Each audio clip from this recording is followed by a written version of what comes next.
नमस्कार। ज़्यादातर लोग मानकर बैठे हुए हैं कि 1 साल 9.5 महीने के बाद जब चुनाव होंगे तो प्रधान सेवक नरेंद्र मोदी दोबारा चुन कर आएंगे। हमें कुछ और दिखता है। इतनी डेस्परेशन जो दिखाई जा रही है कि किसी भी कीमत पर गोवा में सरकार बना लो, मणिपुर में सरकार बना लो, कहीं और सरकार बना लो जहाँ पर हारे भी हो, किसी भी कीमत पर MLAs तोड़ लो, किसी भी कीमत पर राज्यसभा की ये सीट हासिल कर लो, किसी भी कीमत पर म्यूनिसिपल कमेटी जो म्यूनिसिपल कॉरपोरेशंस है उनको भी हथिया लो। ये डेस्परेशन के साइन लगते हैं क्योंकि 31% वोट पड़ा था पिछले दफ़े। सीटें जितनी आई हों 31% वोट पड़ा था और 2% वोट का स्विंग अगर इधर हो जाए, हट जाए, तो उसके परिणाम प्रधान सेवक को सरकार बनाने को नहीं देते हैं। इसलिए ये दौड़ धूप मची हुई, सब इकट्ठा कर लो, कुछ ना कुछ तो करो। हमें ये लग रहा है कि प्रधान सेवक समझ नहीं पा रहे हैं, थोड़े क्लूलेस हैं कि हो क्या रहा है। अब देखिए, जो वो शुरू करते हैं वो काम नहीं करता। डिमोनेटाइजेशन, नोटबंदी देखिए, अभी तक फियास्को साबित हुआ है। नोटबंदी पर पहले क्या कहते थे, अब क्या कहते हैं, ये भी सुन लीजिए। We are basically having a PC today regarding the latest policy which has been brought in by Mr. P. Chidambaram, and that is about demonetization of currency up to the period of 2005. In this decade, we have seen a slowdown of industry, agriculture, infrastructure, and most projects have been suffering or rather ailing from paralysis. Basically, policy paralysis is what has been affected. In India, 65% of the population do not have bank accounts, and they store their money in cash at homes. These people are largely illiterate, poor, older, and live in remote areas. They are the ones who are likely to fall victims to the middlemen and who are going to further scare them that the notes are worthless piece of paper.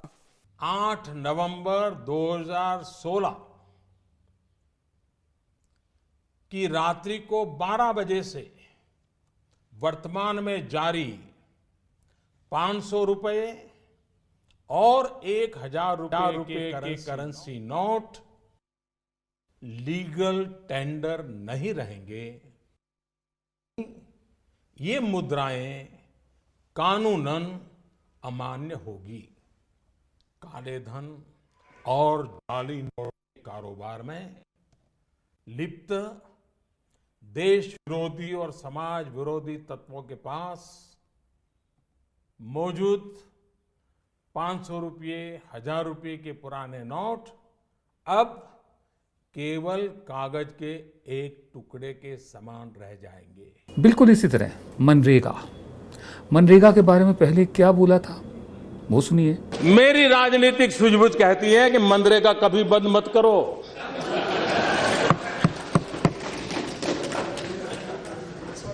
मैं ऐसी गलती नहीं कर सकता हूं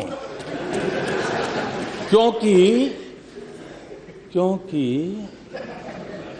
मनरेगा आपकी विफलताओं का जीता जागता स्मारक है। मनरेगा लागू करना पड़ा क्योंकि पार्टी वालों ने उन्हें बताया और लोगों ने बताया कि जनता में बहुत लोकप्रिय है ये स्कीम। हालांकि वो खुद हैंड्स ऑन मुख्य सेवक रहे हैं गुजरात के, जैसा कि दावा किया जाता है। क्या उन्हें मालूम नहीं था कि मनरेगा बहुत लोकप्रिय है? अब मनरेगा को दोबारा उसी को बढ़ावा दे रहे हैं। आधार, पहले क्या बोले थे आधार के बारे में, सुनिए। मित्रों, 2 दिन पहले सुप्रीम कोर्ट का एक जजमेंट आया जिस आधार कार्ड के नाम पर पूरे हिंदुस्तान में कांग्रेस के लोग नाच रहे थे और न जाने देश के लोगों को क्या कोई बड़ी जड़ी बूटी दे दी है कि जो उनके हर संकटों से मुक्ति दिलाएगी। उस आधार कार्ड पर के वो खेल खेल रहे थे। सुप्रीम कोर्ट से ऐसी डांट पड़ी है। आज सवाल ये है, प्रधानमंत्री जी देश पूछना चाहता है, इस आधार कार्ड के पीछे कितने रुपए खर्च हुए, ये रुपये कहां गए? और अब आधार के बारे में क्या कहना है, ये भी सुनिए। आज की तारीख में एक साधारण सा आधार कार्ड लोगों के सशक्तिकरण का प्रतीक बना है। सरकारी मदद या सब्सिडी पर जिस व्यक्ति का अधिकार है, अब उसे ही इसका फायदा मिल रहा है। पैसा सीधा उसी के खाते में जा रहा है। इससे पारदर्शिता तो आई ही है, हजारों करोड़ रुपयों की बचत भी हो रही है, जो रुपये विकास के काम में खर्च हो पा रहे हैं। तो मुझे कुछ लगता है ये फ्लिप फ्लॉप जो हुए हैं सारे, इधर से उधर उधर से इधर, ये कहीं ना कहीं एक डेस्पिरेशन दिखाते हैं कि पकड़ में नहीं आ रही हैं चीज़ें। मैं आपको और बताऊं, मॉब लिंचिंग जो हो रही है गौरक्षा के नाम पर, उसमें प्रधान सेवक के स्पष्ट निर्देश के बावजूद अभी तक वो रुकी नहीं है। ताज़ा घटना बैतूल में हुई, झारखंड में हुई। बेशक सरकार के लोग कुछ ना कुछ अपना स्टांस बदलते रहे हैं, अपनी पोजीशन बदलते रहे हैं। पहले कहा कि ये तो राज्यों की समस्या है, फिर कहा कि ये तो विपक्ष के लोग प्रधान सेवक नरेंद्र मोदी का नाम बदनाम करने के लिए उछाल रहे हैं, ऐसी समस्या है नहीं, लोग मारे नहीं जा रहे हैं। फिर कहा कि पहले नहीं होता था क्या ऐसे मॉब लिंचिंग? क्या आपने बंगाल की मॉब लिंचिंग याद नहीं है आपको? 2014 में जो हुई थी, और फिर जनवरी में जो महाराष्ट्र में मॉब लिंचिंग हुई, वो आपको याद नहीं है? तो फिर उसके बाद नेक्स्ट स्टांस जो बदला, फिर उसके बाद एक पोजीशन और ली कि जब प्रधानमंत्री ने एक दफ़े बोल दिया है कि राज्य इस बात का ध्यान रखें कि ऐसी मॉब लिंचिंग ना हो, क्या ये काफ़ी नहीं है? फिर ये कहा कि विपक्ष सिर्फ बहाने ढूंढ रहा है, ऐसी वैसी कोई बात है नहीं, मॉब लिंचिंग की समस्या गंभीर नहीं है। ये तो पूरे देश में नॉट इन माय नेम नाम से जब लोग खड़ा होना शुरू हुए और अभी तक हो रहे हैं, तब जाकर प्रधानमंत्री की भी स्टेटमेंट आई थी। बहरहाल कुछ ऐसे प्रोग्राम भी हैं, मतलब जो इन्होंने शुरू किया है उसकी सफलता पर सवालिया निशान लगते हैं। लेकिन अगर हम आपको दिखाएं कि पुराना क्या था, जितनी स्कीम्स हैं उनको पुरानी स्कीम्स को ही नए नाम देकर चलाया जा रहा है। जैसे प्रधानमंत्री जन धन योजना, खूब धूमधाम से इसका ऐलान किया गया कि प्रधान सेवक नरेंद्र मोदी ने प्रधानमंत्री जन धन योजना शुरू की है। इसका पुराना नाम था basic savings bank deposit account, ये यूपीए की सरकार में थी। बेटी बचाओ बेटी पढ़ाओ योजना, इसको भी बहुत धूमधाम से बताया गया। इसका पुराना नाम है, स्कीम चलती आ रही पहले से यूपीए के टाइम से, national girl child day programmes. फिर स्वच्छ भारत अभियान, उसको भी बहुत ज़्यादा मतलब सितारे इकट्ठे किए गए, क्रिकेटर इकट्ठे किए गए, सब झाड़ू मारते दिखाए गए। इसका पुराना नाम है Nirmal Bharat Abhiyan. Sardar Patel national urban housing mission, इसको भी दावा किया गया कि ये मौजूदा सरकार ने लॉन्च किया है, जबकि ये पहले से ही चल रही थी। इसका नाम था राजीव आवास योजना।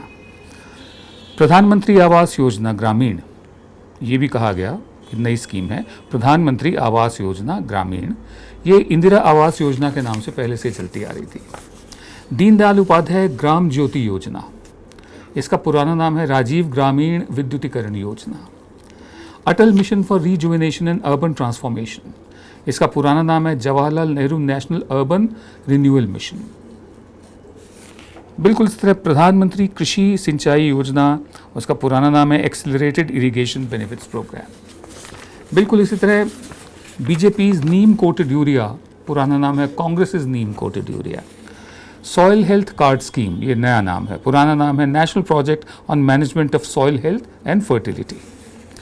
नई स्कीम कहकर बताया गया परंपरागत कृषि विकास योजना, जबकि योजना चलती आ रही थी। पुराना नाम है राष्ट्रीय कृषि विकास योजना एंड अदर प्रोग्राम्स। बिल्कुल इसी तरह प्रधानमंत्री मातृत्व वंदना योजना, पुराना नाम है इंदिरा गांधी मातृत्व सहयोग योजना। अटल पेंशन योजना, पुराना नाम है स्वावलंबन योजना। प्रधानमंत्री जन औषधि योजना, पुराना नाम है Jan Aushadhi scheme. Make in India, इसका पुराना नाम है national manufacturing policy. Digital India, पुराना नाम है national e governance plan. Skill India, पुराना नाम है national skill development programme. Mission Indradhanush, पुराना नाम है universal immunisation programme. Deendayal Upadhyaya ग्रामीण कौशल योजना, पुराना नाम है national rural livelihood mission. Pahal, PAHAL, ये एक एक्रोनिम है, इसका पुराना नाम है direct benefits transfer for LPG। Bharat net, पुराना नाम है नेशनल ऑप्टिक फाइबर नेटवर्क। कुल मिलाकर जो पुरानी स्कीमें चल रही थी उन्हीं को आगे बढ़ाया जा रहा है, जो नया किया है वो काबू में नहीं आ रहा है।